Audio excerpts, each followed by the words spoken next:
Buenas tardes a todos. A continuación expondremos lo que es el rotomoldeo o moldeo rotacional.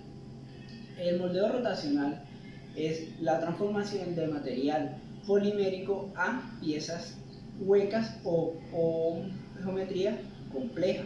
Esto se hace a través de vertir material, ya sea líquido o sólido, en un molde, el cual va a tenderse a calentar hasta temperaturas entre 250 y 350 grados Celsius.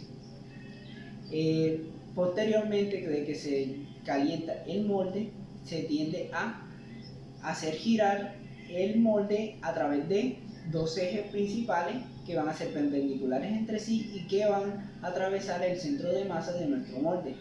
Por último, se realiza un enfriamiento y una extracción del material.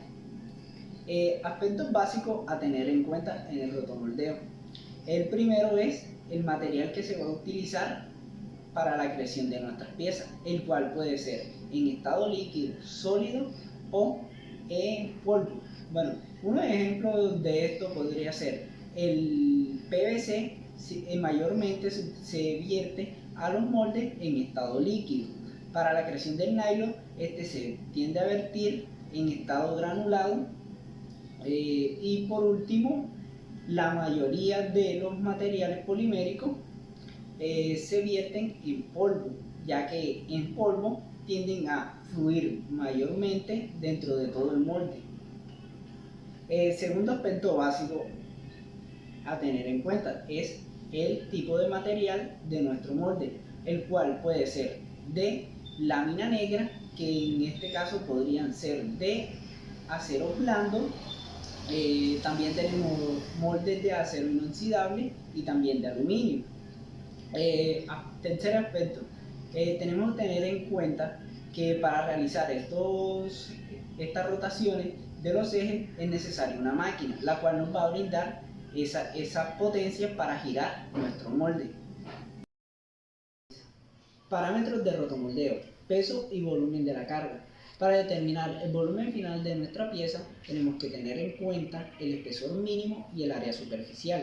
Para determinar este espesor mínimo, tenemos que tener en cuenta a qué esfuerzos va a estar sometida nuestras piezas finales. Bueno, la masa que se va a vertir dentro de nuestro molde será determinada por el volumen final de la pieza, por la densidad del material. Tercero, volumen que se vertirá dentro del molde. Este va a ser determinado por la cantidad de masa que se necesita y la densidad volumétrica. Parámetro, densidad volumétrica. Esta nos va a determinar qué tan poroso va a quedar el material o no tan poroso nos va a quedar. Grado de fluidez.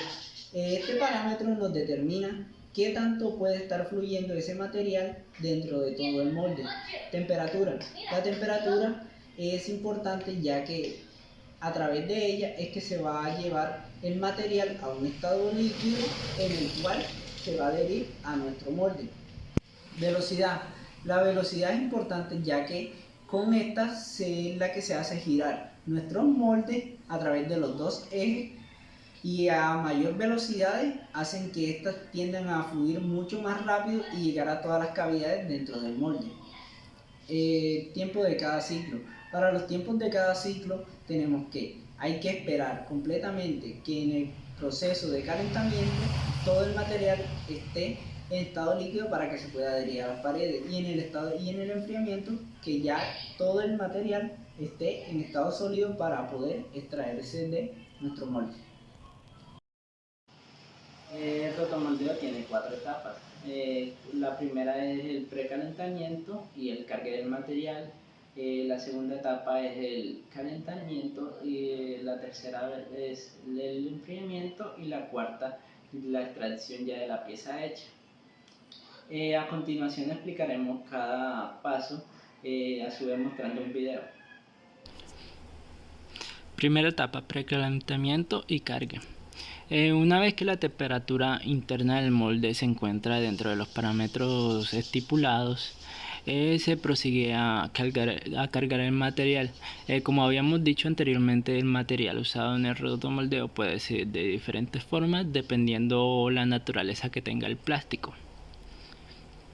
Segunda etapa: La segunda etapa es el calentamiento.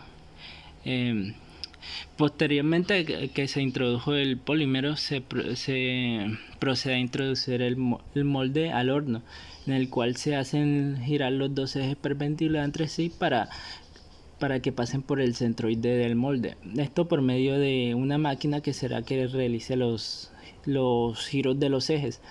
La temperatura a la cual se debe realizar este proceso ronda entre los 250 y 350 grados. Esta rotación lo que genera es que el material tienda a pegarse a las paredes del molde tomando la forma de este. Los métodos que se usan para calentar los moldes son a través de convección del aire, la conducción de líquido caliente que puede ser en aceite, también está la radiación infrarroja o resistencias eléctricas. El método óptimo depende principalmente de la geometría de la pieza, el número de los moldes de cada plato, así como el tamaño de la producción que se vaya a hacer de esas piezas. Tercer paso, el enfriamiento. Una vez el material polimérico se ha fundido completamente y este ya se ha adherido a toda la superficie interna del molde, se procede al enfriamiento antes que este material sufra una degradación debido al tiempo de la exposición al calor prolongado.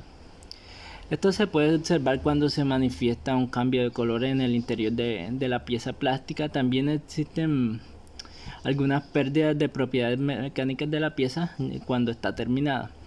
Por eso se debe mantener la rotación para que por acción de la gravedad del material se mantenga el mismo espesor, esto hasta que esté completamente solidificada la pieza.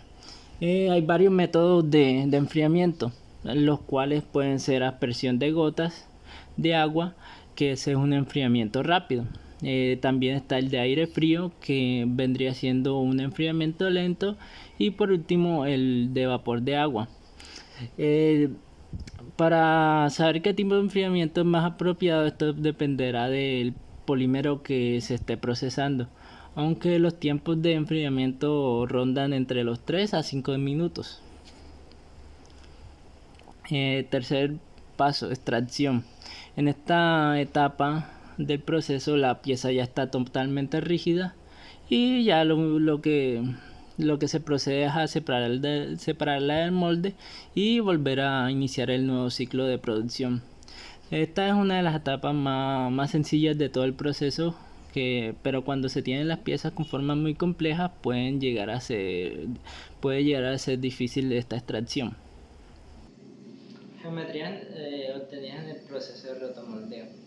En el rotomoldeo se pueden obtener piezas huecas o cerradas. A estas piezas, después de que ya se obtienen, se les puede realizar procesos de mecanizado.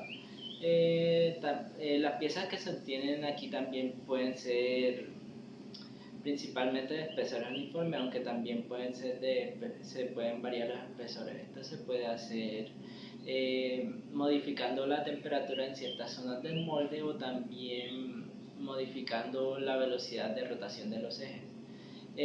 La variación de los espesores puede ir desde espesores pequeños hasta espesores grandes. Esto puede ser de espesores de 1.3 milímetros hasta espesores de 10 centímetros.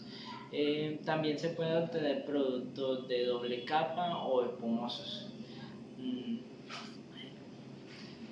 Ventajas. En el proceso de rotomoldeo tiene varias ventajas.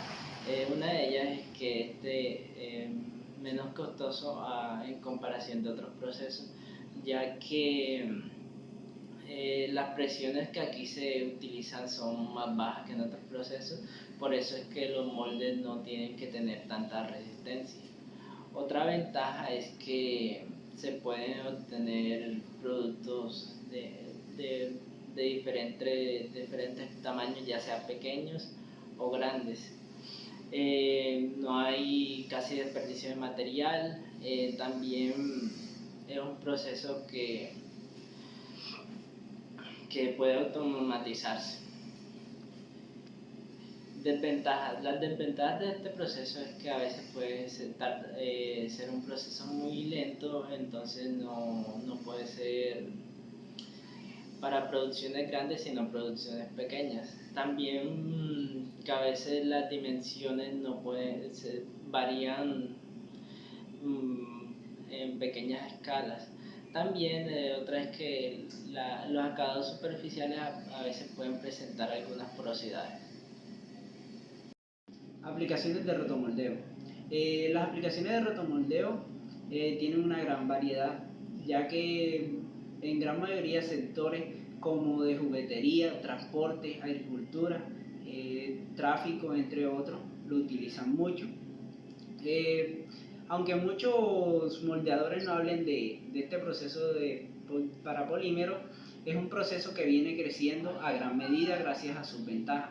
Directamente aplicaciones podemos decir con muñecas, tinacos, juguetes, perreras, kayak, boyak, entre otros.